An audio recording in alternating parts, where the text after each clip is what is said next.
Andragogy refers to methods and techniques for teaching adults. Literally, the term means leader of men and compares to pedagogy, which means leader of children. The term was first used in the 1830s by a German educator, Alexander Kapp, and was picked up by another German, Rosenstock, in 1921, who used it to refer to the special requirements of adult education. It was first introduced to English speakers in 1926 by Eduard Lindemann, who emphasized education in life and through experience, continuing throughout adulthood. He can be considered an early proponent of lifelong learning. However, the term was popularized when it was adopted by Malcolm Knowles in the latter part of the 20th century to describe his theory of adult learning. Knowles proposed 6 assumptions about adult learners, which determine how teaching of adults should proceed. In the literature, you will find reference to 4, 5, and 6 assumptions. This is because 2 were added later as his theory developed. His assumptions are, firstly, the need to know. Adults need to know why they are learning something, what the benefits are of knowing it, and what they risk by not learning it.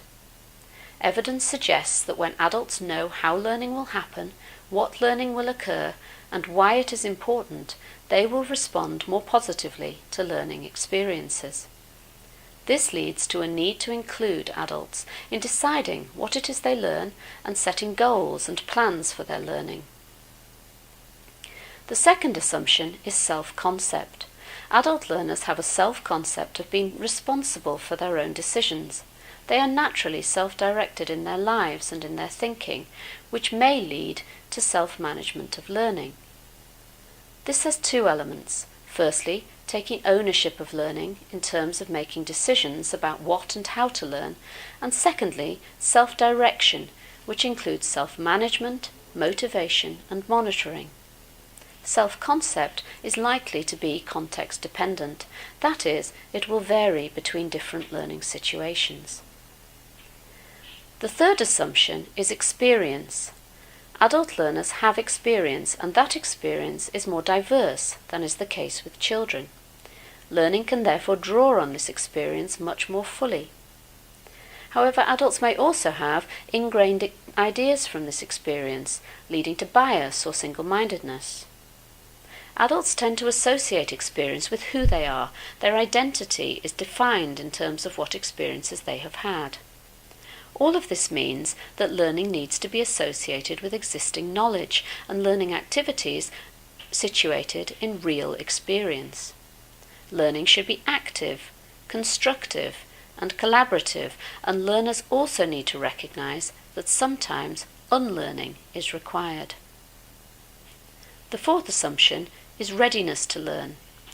Adult learners need learning to be timely and relevant and focus on what is useful in their particular context and situation.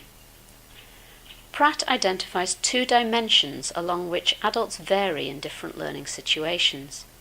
Direction is how much assistance is needed and is a factor of the learner's competence in the subject area and their general dependency.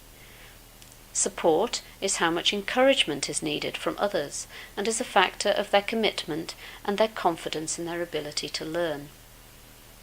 The fifth assumption is orientation to learn.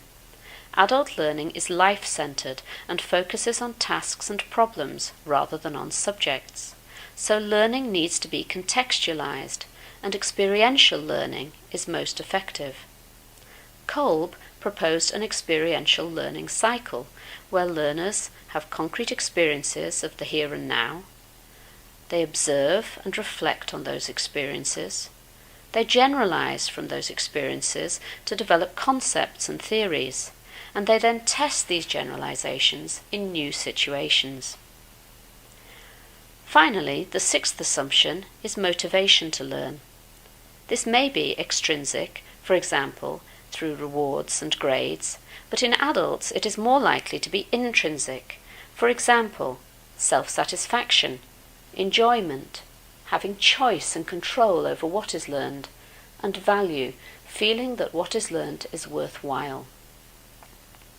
All of this contrasts to pedagogy, where Knowles argues there is an assumption that the teacher leads and makes key decisions, that learners are dependent, with natural dependency decreasing from childhood to adolescence, that learners' own knowledge and experience is not considered important. Knowledge comes from teachers and textbooks, that readiness to learn is focused on what they are told they need to know, that learning is subject-centred, and that motivation is extrinsic, focusing on good grades and pleasing others. Knowles characterised andragogy as a process model of learning. A facilitator considers the activities and steps needed for learners to acquire knowledge and skills, rather than a content model, such as pedagogy, where the teacher decides on what will be taught and how it will be presented to the learner. Knowles' work has its critics. Some argue that the assumptions do not apply equally to all adult learners, who are a diverse group with a huge range of backgrounds and experiences, or even to any one individual all of the time. For example, self-direction can be affected by fear. Lack of confidence can create dependency and reduce motivation. And not all adult learners have a clear view of what their learning direction should be.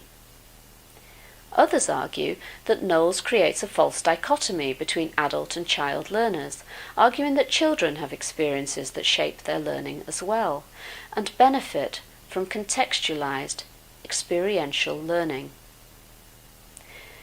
It can be argued that andragogy is not so much a theory of adult learning, but a framework for good teaching.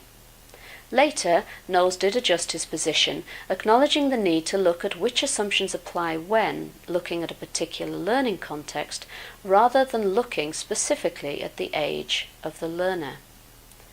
The andragogue, he argued, even if starting from a pedagogic perspective, will try to move to andragogic practice as soon as possible.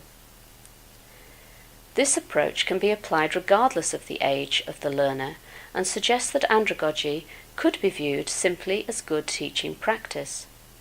The model described by Knowles, while drawn from assumptions about adults, may actually represent principles of facilitative teaching practice as opposed to traditional transmission-focused teaching, rather than applying solely to adult learning.